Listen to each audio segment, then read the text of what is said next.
Greetings, dear friends.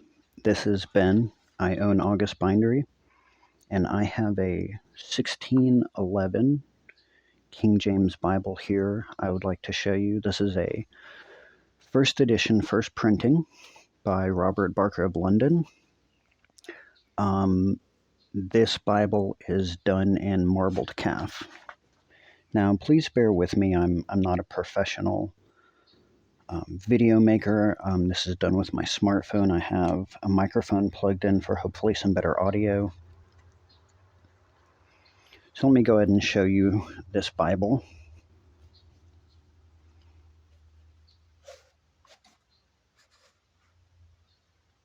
It's a pulpit size, 1611 King James. Try and get a good view of that leather.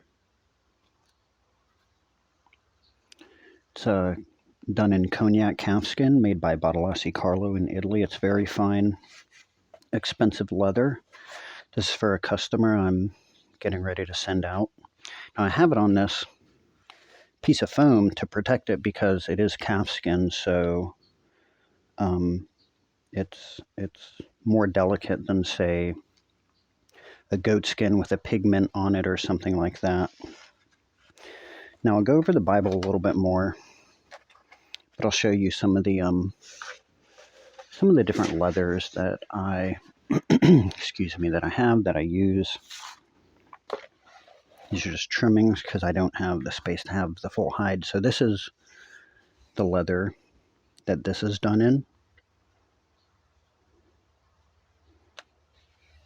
It's a very, very nice, very fine Cognac calfskin. I'm very impressed with how this leather works, especially over the spine. Making these spine bands, there's a lot of work. You have to be very delicate with it. This is Pentland Goatskin by J. Hewitt & Sons. Very expensive. They have a royal warrant of appointment to the Queen of England. Well, she passed away, so to the royal family, they supply them with leather. This would be goatskin. This is Sully goatskin, made by the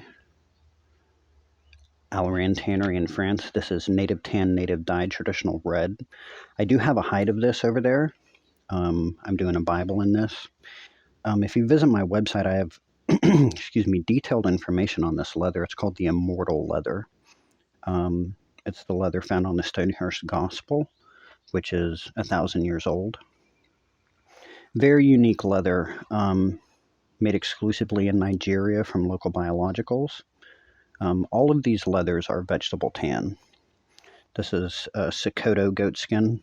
If you know anything about, leather, Sokoto is world famous. This is by Seagull Leather. This is by Seagull Leather.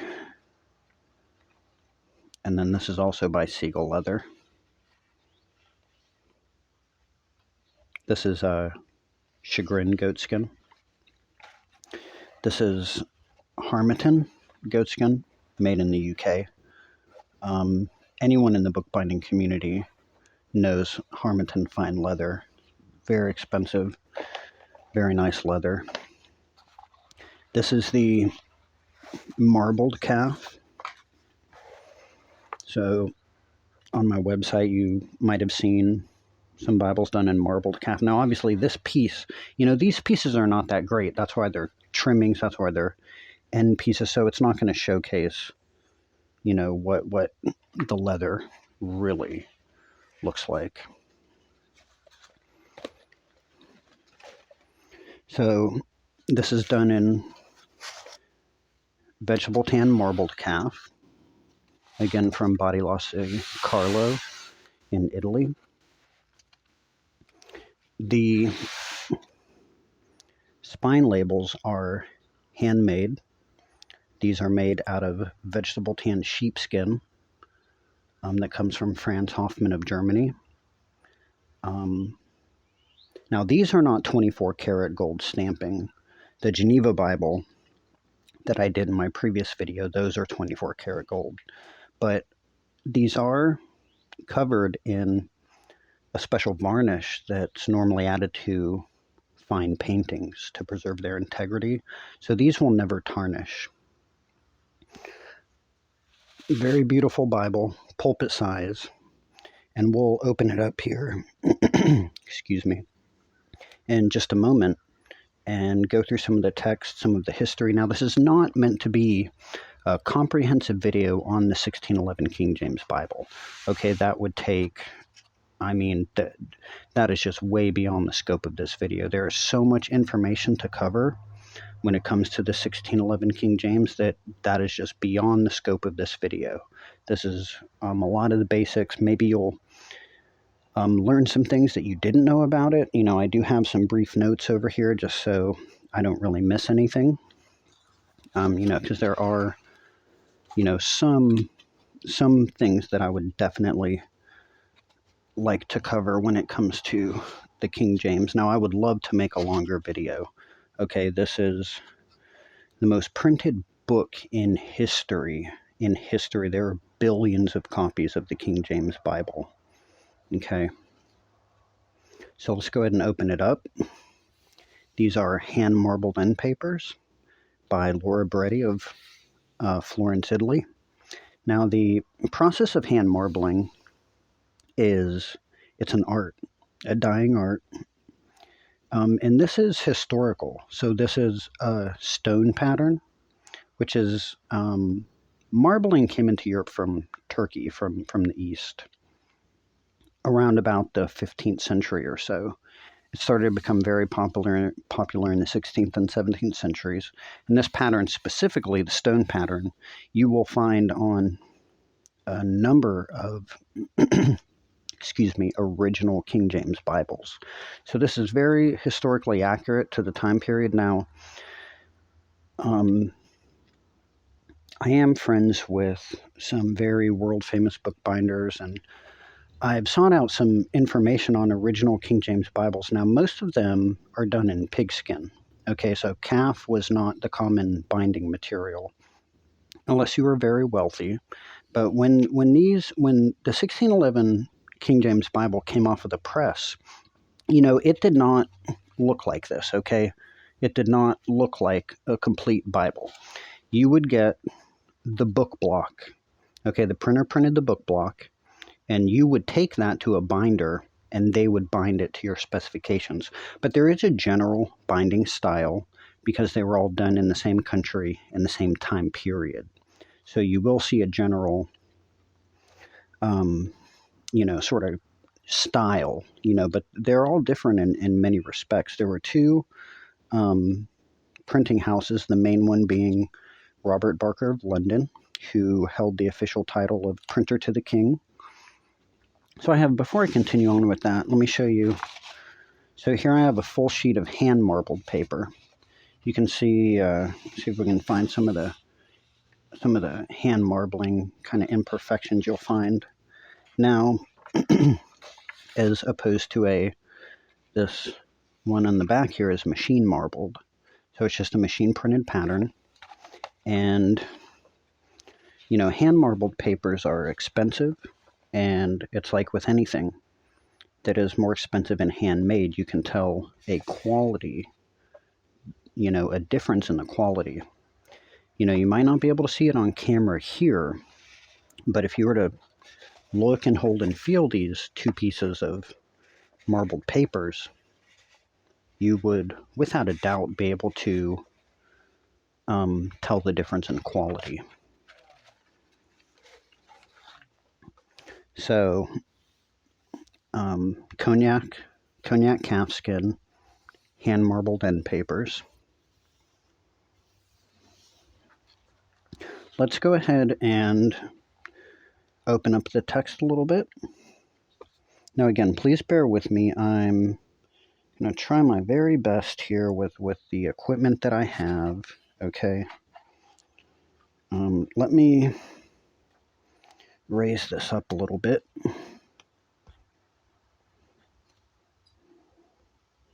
Okay. That should be pretty good.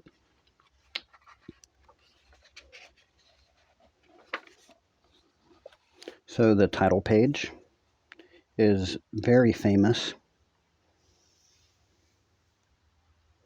I don't have time to cover what all of this is, all of the symbolism. There are some videos that do cover that. Dedication to King James. He's from Scotland. He is King James the First. The dedicatory epistle.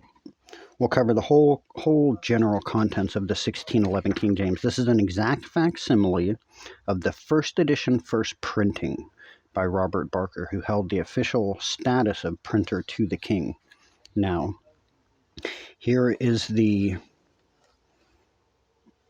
all-famous translators to the reader. Okay, so this is where the translators explained everything about the translation. What's interesting about this is that the quotes from the translators to the reader are actually from the Geneva Bible. Continues on. Maybe I'll make a video reading the whole entire original translators to the reader. Let me see if I can raise this up just a little bit more.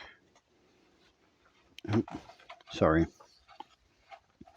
After the translators to the reader, there is an almanac. Okay, calendar. Goes through all the different months. Sun, the hours, moon, morning prayer, evening prayer.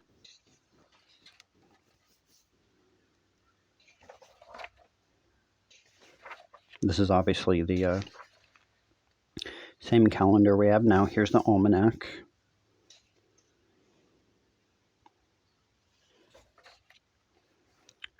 Table and calendar. This is a lesson, the order of the Psalms and lesson. Now, one thing that's important to point out, which I'll get into in a little bit, is the 1611 King James Bible was the official Bible of the Anglican Church. So, lessons of proper holy days, excuse me, table of the order of Psalms,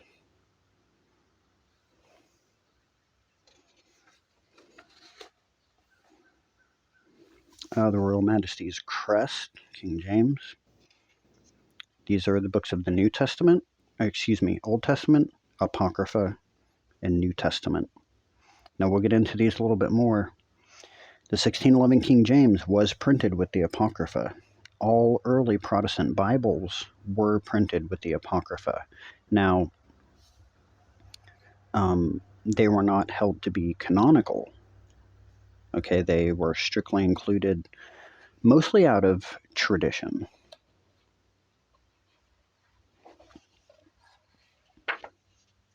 The genealogy of Christ. This is very extensive. Starts with God, Adam and Eve, Shem and Japheth. Go all the way through. Abraham and Keturah. You see how extensive this is, how extensive this genealogy is. Very interesting detailed notes about David, the Israelites, Jacob, Leah, and Rachel. Obviously, Jacob became Israel. You see how extensive this genealogy is.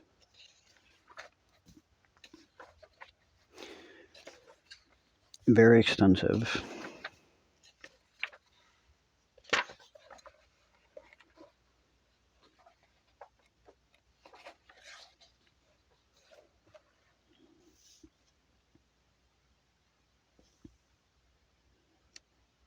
Joseph and Mary, Christ. This is an alphabetical table of Canaan. A map of the Holy Land.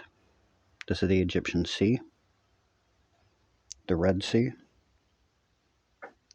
So right here is Arabia, Israel, Palestine, Egypt is right here.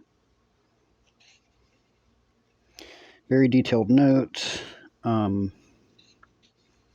Again, in my previous book on the video on the Geneva Bible, I went over this, how the Geneva Bible set the tone for all Bibles that were to come about, with maps, indices, things of that nature.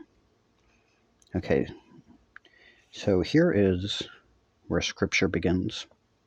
This is the first book of Moses. Let's read from Genesis. In the beginning, God created heaven and the earth was without form and void, and darkness was upon the face of the deep. And the Spirit of God moved upon the face of the waters. And God said, "Let there be light." And there was light. And God saw the light, that it was good. And God divided the light from the darkness. Now, the King James Bible, 1611, is printed in what's called black letter. It's often called Old English today, but the official and standard name of what this typesetting is called black letter. Now, the translators decided not to have marginal notes. There are only references, and where there are marginal notes, it's only to explain, it's only to exegete the verse. Okay, so there are no marginal notes. A lot of people agree with that. Again, I'm not here to debate all of these issues. I'm just trying to point out what's in this Bible. Some people don't like marginal notes, okay, because it is someone's interpretation, more or less. So obviously, the Pentateuch, okay, the 5 books of Moses. Now, the first edition, first printing of the King James Bible is called the He Bible, okay, and this has to do with the reading of Ruth 3:15, which I have bookmarked. So let's go to that, and I'll show you why this is called the He Bible.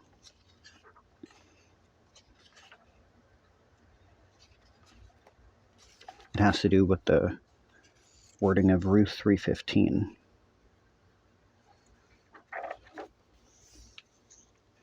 Let me see if I can situate this a little better.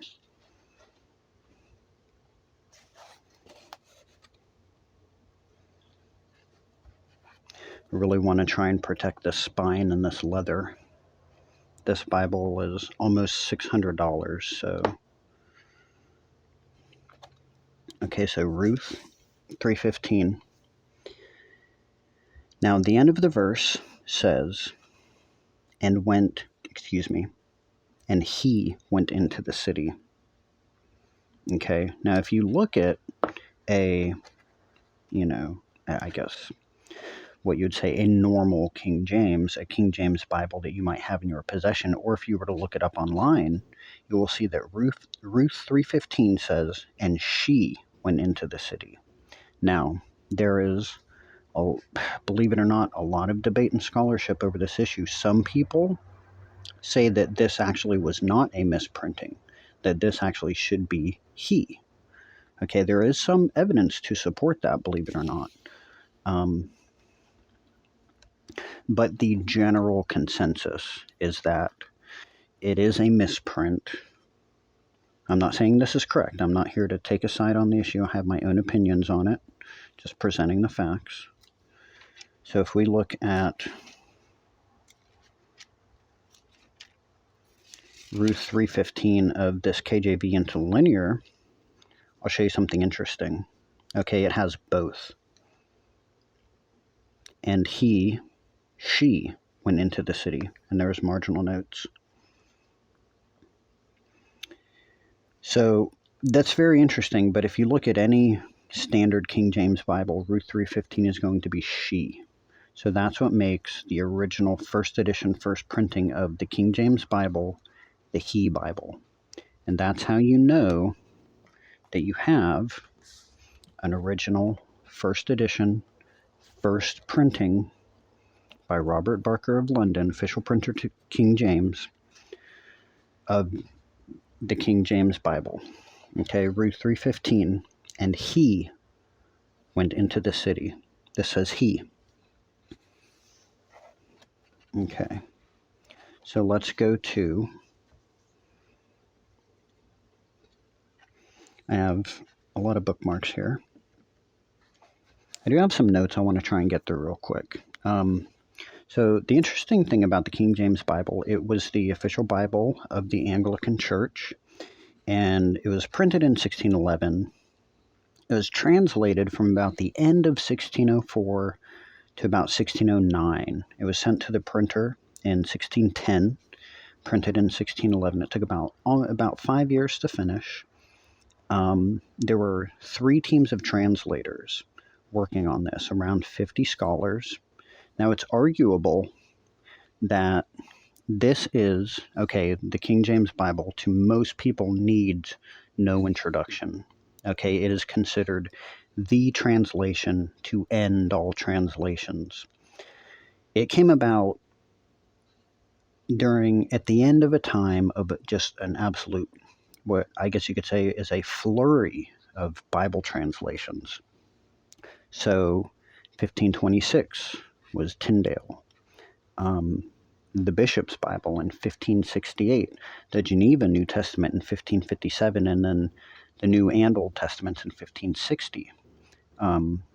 Preceding that, right after Tyndale in 1539 was the Great Bible, or Cranmer's Bible.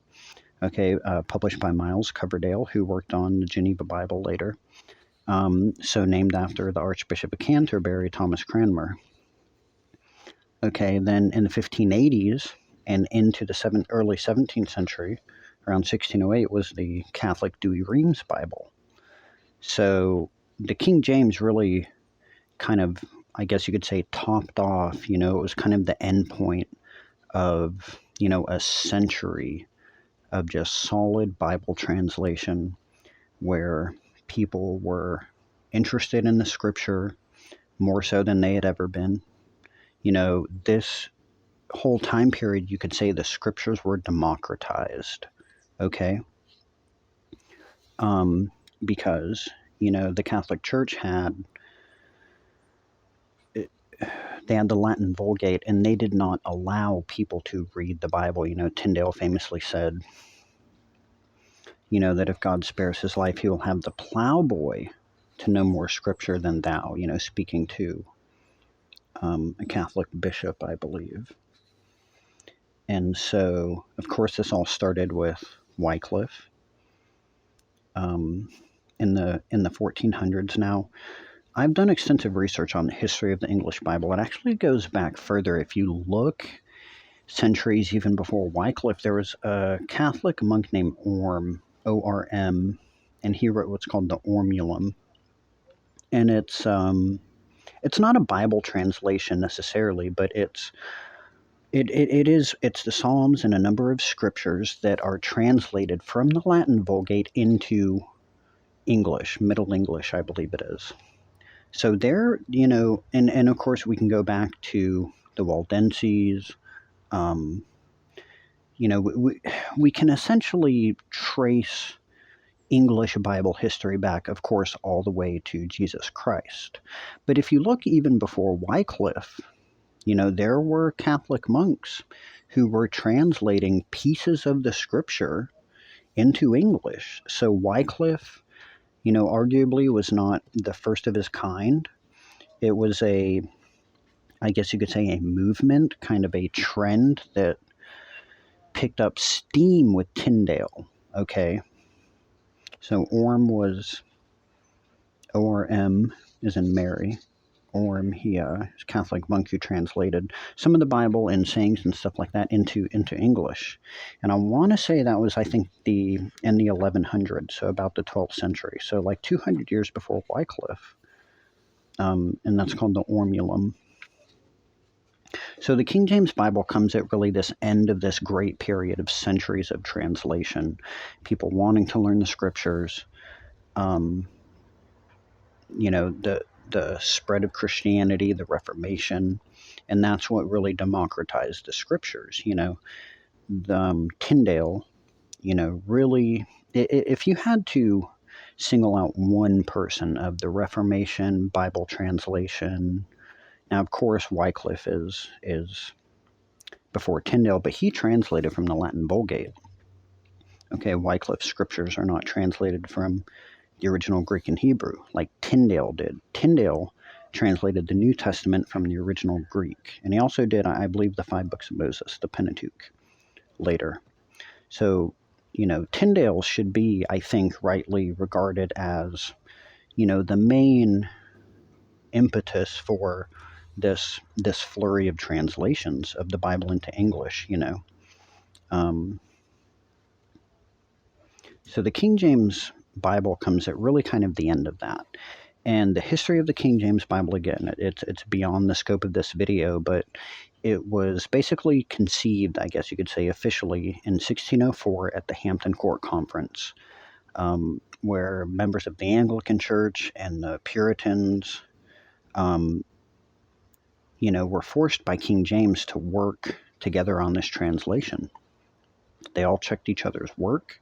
There were around 50 scholars. There are some great books and resources on the King James translators, and it's arguable that no other learned body of translators has ever been assembled in the history of English Bible translation. I mean, these gentlemen were fluent in Greek and Hebrew. They had conversations with each other in Greek and Hebrew. It was a second language to them, not like nowadays where, you have to consult the Sword Bible software, or even scholars, they can't speak necessarily Greek. You can read it. It's one thing to read a language. It's another thing to be fluent and be immersed in that language. And that's what the King James Bible translators were. They were fluent speaking in Greek and Hebrew, Koine Greek and Hebrew. There are around 50 of them. Some dropped off, some passed away. Again, I cannot get into the whole history of the translation of the King James Bible. It was overseen by a gentleman named Richard Bancroft, who had the final say in it. I have extensive notes on this somewhere, but I believe he only made 1 or 2 very small edits to it. He didn't, supersede what the translators had agreed upon. The translation committee checked each other's work. There were a number of revisions, and nothing was, translated without the agreement of all three translation houses. Now, I think this video is starting to get a little bit long, so let me try and pick it up here. I want to try and keep this to around half an hour, 35 minutes or so. So we'll go to here's the Apocrypha.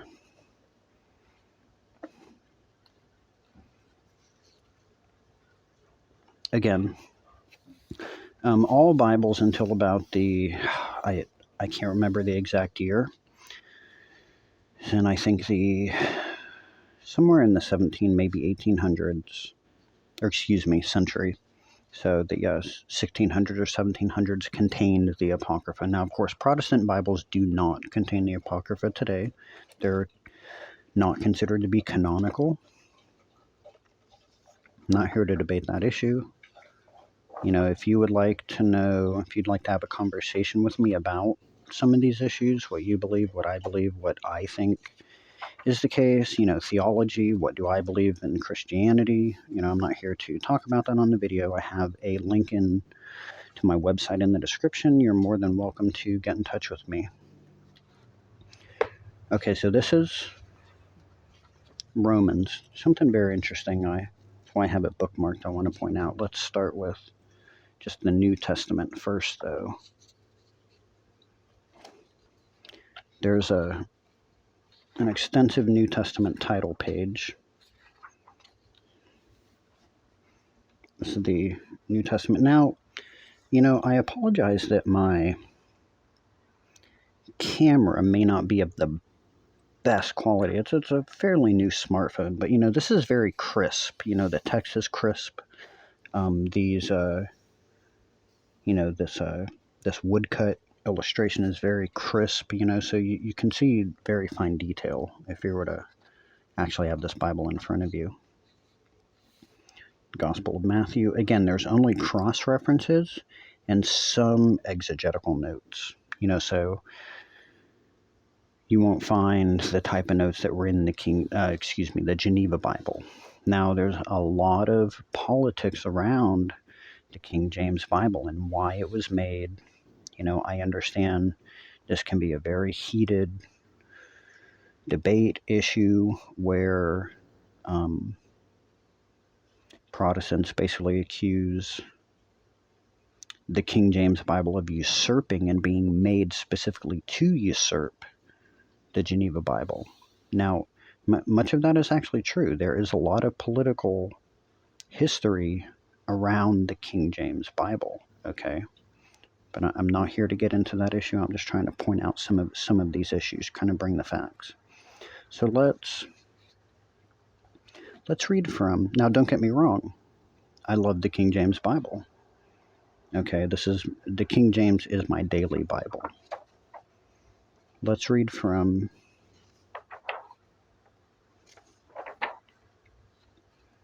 the book of John.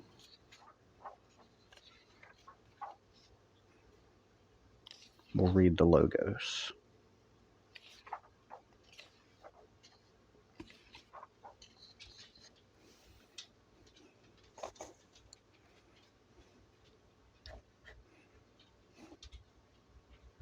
The Gospel according to St. John. In the beginning was the Word.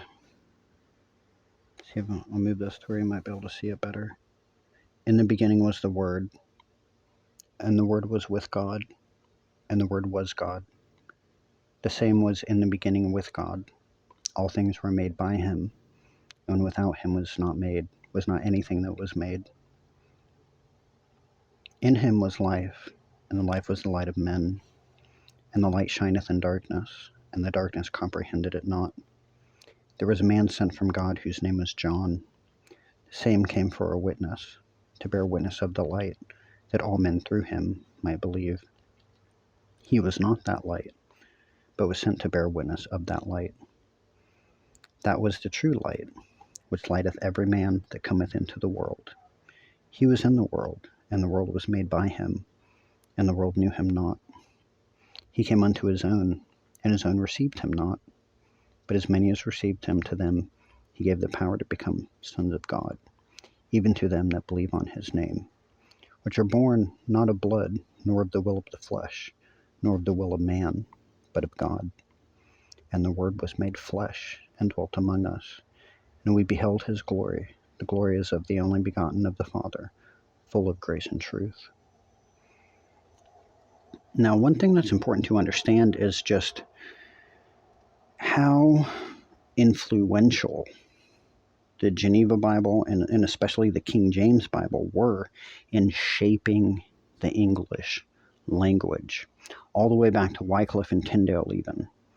Without the Bible in English, we would not have the English language as it exists today.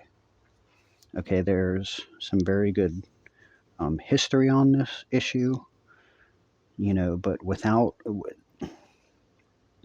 the development of the Bible, its translation into English over the various centuries goes hand in hand, is intimately intertwined with the development of the English language.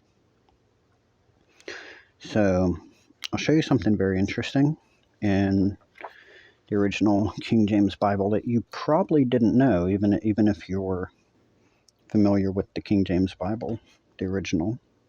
Now, and it's not just the book of Romans. So this is the book of Romans.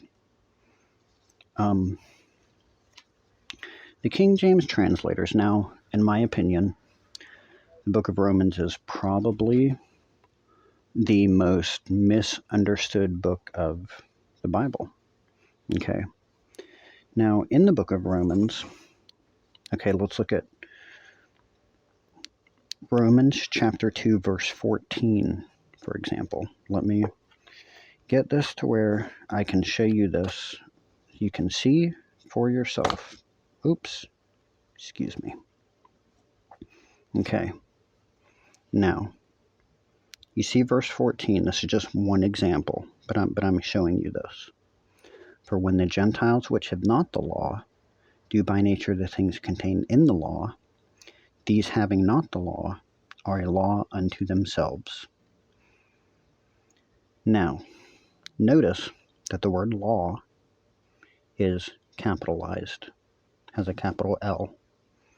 Now, this was done specifically by the King James translators to point out that Paul here is speaking about the law of Moses.